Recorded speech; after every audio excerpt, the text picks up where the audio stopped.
स्वागत है आपका अपने इस यूट्यूब चैनल झार एडुकेयर में। तो आज की वीडियो में देखेंगे 10 क्लास का भूगोल पहला चैप्टर का subjective question. Very short question है ना, मतलब एकदम छोटा छोटा क्वेश्चन। इससे पहले एमसीक्यू तक हो गया था, ठीक है। और कुछ दिन से यहाँ पे वीडियो अपलोड नहीं कर पा रहे थे, लेकिन अब एग्ज़ाम चूँकि करीब है तो पूरा एग्ज़ाम की तैयारी यहाँ पे आपको कराएंगे। सोशल साइंस का पूरा अपलोड करते रहेंगे यहाँ पे, और बाकी भी देखेंगे हिंदी उन सब का भी यहाँ पे अपलोड करेंगे क्वेश्चन आंसर जैसा एग्जाम आएगा उस हिसाब से, ठीक है। जितना भी क्वेश्चन इस चैप्टर से संसाधन एवं विकास से बन सकता है, छोटे छोटे क्वेश्चन, सभी क्वेश्चन को आप तक पहुँचाने का प्रयास कर रहे हैं इस वीडियो के माध्यम से, और समझाते भी चलेंगे। एक बार वीडियो पूरा देख लीजिएगा, बहुत सारा क्वेश्चन यूँ ही याद हो जाएगा, ठीक है। तो चलिए शुरू करते हैं। समाप्यता के आधार पर संसाधन का वर्गीकरण करे कह रहा है। तो समाप्यता यानी खत्म हो सकता है या नहीं हो सकता, उसके आधार पर तो दो तरह का संसाधन है। एक नवीकरणीय योग्य यानी जो नहीं खत्म होगा, नया हो जाएगा, खत्म होने के बाद भी फिर से पा सकते हैं। और एक अनवीकरणीय योग्य जो एक बार खत्म तो पूरा खेल खत्म, जैसे तेल खत्म खेल खत्म, कोयला या जितना भी ईंधन सब है, जीवाश्म ईंधन या लोहा सब हो गया, धातु सब, खनिज सब हो गया, ये सब क्या है, एक बार ख़त्म तो खेल ख़त्म, दोबारा नहीं बनेगा। क्यों? लाखों करोड़ों साल लगा है सबको बनने में। संसाधन किसे कहते हैं? तो आर्थिक विकास के लिए मानव जिन साधनों का उपयोग करता है वे सभी संसाधन कहलाते हैं। जैसे मिट्टी, वन, कल कारखाने सभी संसाधन हैं। प्राकृतिक संसाधन क्या है? तो ऐसे संसाधन, नाम से पता चल रहा है, प्रकृति द्वारा प्रदत्त वे सभी वस्तुएं जो मनुष्य द्वारा उपयोग में लाई जाती है। तो प्रकृति ने जो भी हमें वस्तुएं दी है जिसे हम प्रयोग में लाते हैं, उन्हें प्रकृति के संसाधन कहते हैं। जैसे वन, जंगल, भूमि, पर्वत, पठार, पानी, है ना। प्राकृतिक संसाधन कितने प्रकार के हैं? तो प्राकृतिक संसाधन दो प्रकार के हैं, एक है जैविक और एक है अजैविक। जैविक जिसमें जान है, जैसे जीव जंतु, मनुष्य। अजैविक जिसमें जान नहीं है, जैसे पेड़ पौधा, मिट्टी, ये सब। भूमि, जल तथा मृदा अजैव संसाधन है, जबकि वन, जीव जंतु जैव संसाधन है। मानव निर्मित संसाधन के 4 उदाहरण दे। तो मानव निर्मित संसाधन के बहुत सैकड़ों उदाहरण है, तो कोई भी 4 लिख सकते हैं। जैसे हम यहाँ पे बांध, उद्योग, मशीन और मकान लिख सकते हैं। नवीकरणीय संसाधन किसे कहते हैं और इसका 2 उदाहरण बताना है। तो वे सभी संसाधन जो कभी समाप्त नहीं होते तथा एक बार प्रयोग करने के उपरांत उन्हें निश्चित समय में दोबारा प्राप्त किया जा सकता है, उसको नवीकरणीय संसाधन कहते हैं। मैंने खत्म नहीं हो सकता, पा सकते इसको दोबारा।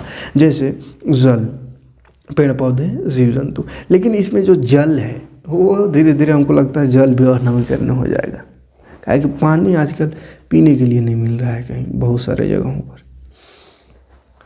अनवीकरणीय संसाधन किसे कहते हैं? इसके 2 उदाहरण दे।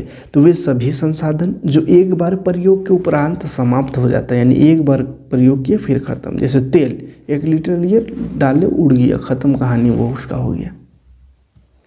तथा निश्चित समय अवधि में दोबारा प्राप्त नहीं किया जा सकता, यानी कोई फिक्स टाइम नहीं इसको दोबारा प्राप्त करने का, करोड़ों साल लग सकता है, तो उसको अनवीकरणीय संसाधन कहते हैं। जैसे खनिज, गैस, कोयला, ये सब। परंपरागत ऊर्जा के 2 स्रोतों का नाम लिखे।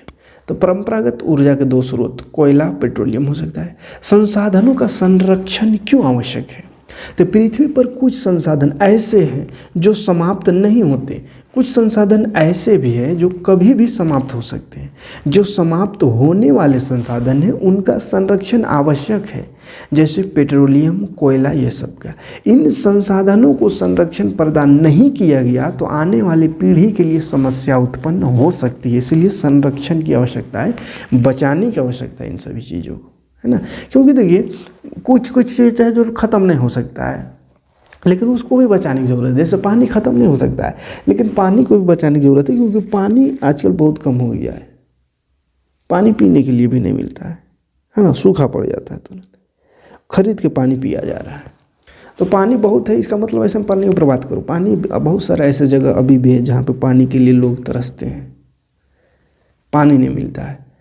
तो जो समाप्त होने वाला चीज़ है यानी जो नवीकरणीय है, पानी है नवीकरणीय, और जो अनवीकरणीय है, अनवीकरणीय को तो संरक्षण की ज़रूरत है ही है, लेकिन नवीकरणीय को भी संरक्षण की ज़रूरत है। जैसे पेड़ पौधा खत्म होने वाला चीज़ तो नहीं है, लेकिन आजकल देखो कितना खत्म हो गया है, प्रदूषण कितना बढ़ गया, तो उसको भी बचाने की ज़रूरत है। जैव और अजैव संसाधन के दो उदाहरण देना है तो जीव जंतु वन ये सब जैव संसाधन, और भूमि जल मृदा ये सब अजैव संसाधन हो गया। नियोजन की आवश्यकता क्यों है? तो संसाधन सीमित है, संसाधन क्या हुआ वो सीमित है, हमारे देश में उनका वितरण असमान है, अतः संसाधनों के विकास के लिए नियोजन आवश्यकता है ना, आवश्यक है ना। क्यों? क्योंकि संसाधन नियोजन के 3 स्तर हो सकते हैं। संसाधनों के अन्वेषक की तैयारी, विकास के लिए संसाधनों की उपलब्धता का मूल्यांकन करा जाए और संसाधनों का शोषण का योजना बनाया जाए। तो ये 3 तरह से संसाधन नियोजन कराया जा सकता है संसाधनों का।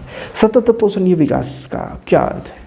तो सतत पोषणीय आर्थिक विकास का अर्थ है कि विकास पर्यावरण को बिना नुकसान पहुंचाए हो और वर्तमान विकास की प्रक्रिया भविष्य की पीढ़ियों की आवश्यकता के अवहेलना ना करे।